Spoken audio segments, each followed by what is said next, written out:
I'm Katrina. And I'm Belinda. Welcome to Crumbs 13. The Advent Edition, Day 6. You keep flipping that, and I always go, oh shoot, she didn't flip it, and then I look, I'm like, oh, she did. I don't even notice her so fast. I did that just so I could remember myself. Okay. So today we are in Luke 1 again, and we are continuing our discussion in the story in Luke 1. So we're going to read verses 23 through 25 in chapter 1. When Zachariah's week of service in the temple was over, a week of service. Wow. He returned home. Soon afterward, his wife Elizabeth became pregnant and went into seclusion for 5 months. How kind the Lord is, she exclaimed. He has taken away my disgrace of having no children. Mm. Oh. Okay, so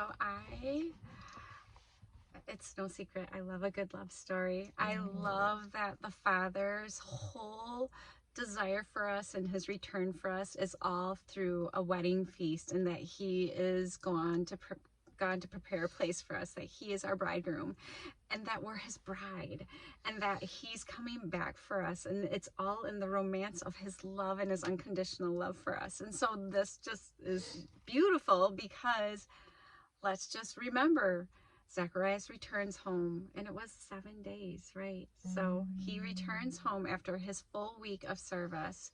He went speaking, and he came home mute. And not only that, had the biggest encounter of his life, I dare say. Right. And so in day 5, if you didn't listen to that, you definitely should. Oh my gosh, the Lord brought so many cool things. We talked about how the Lord is so on purpose about the ways that he has us hold things close. And so now he goes home to his wife, the person that he is closest to outside of the Lord. And he has this news that he can't share with her. And we were talking about how he was probably so bubbling over with excitement. But he gets right to work fulfilling the promise of the Lord, because they conceive a baby right away. And she goes into seclusion for 5 months. And, that first 5 months, that first 3 months, we talk about that first trimester and how critical it is. And even back then, like, how they didn't have a first response pregnancy test. Like, they didn't know necessarily right away. They could go by cycles, but they didn't know right away.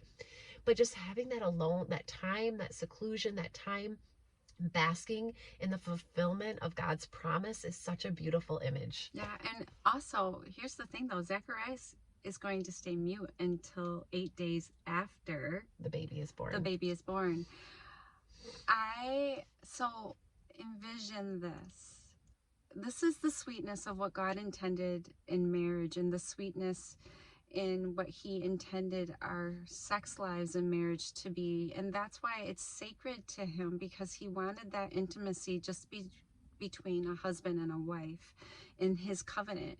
And so think about Zacharias coming home with this amazing word, and that he knows before he falls into his wife and they and share this encounter. You want to just talk about loving actions changing everything. A loving action, not a word, changing everything. The power of that is so huge. Christ's loving action on that cross changed everything for us. And so the beauty of what is happening is that she's going to embrace her man. I can't imagine even being her. Like, the encounter that she could see his desire to wrap her up in his arms, knowing that she is going to have a child. Yeah. The very thing they desired all these years was going to happen. Yeah, I love that. So amazing. So amazing. So, the process didn't look at how they thought it would look.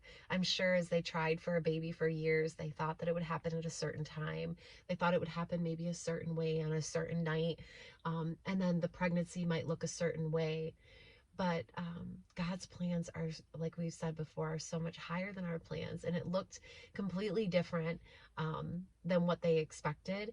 And the child that they would give birth to, John the Baptist, The forerunner, the forerunner, the one who paves the way for the Messiah, the one who baptized the Messiah, the one who baptized the Messiah. I mean, their child, the one that they were promised, and that the one that came through unconventional ways, was worth waiting for, and what a gift it was. And so, and all these years later, look at, we're still talking about it, and about we're it. sharing about it, and it's marking us and changing us and giving us hope. Yeah, it's amazing. Oh, So there is a bug because you cracked your window.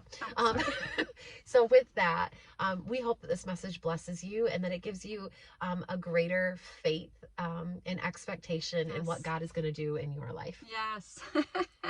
With that, we can't wait to meet you at his table. Yeah, God bless you.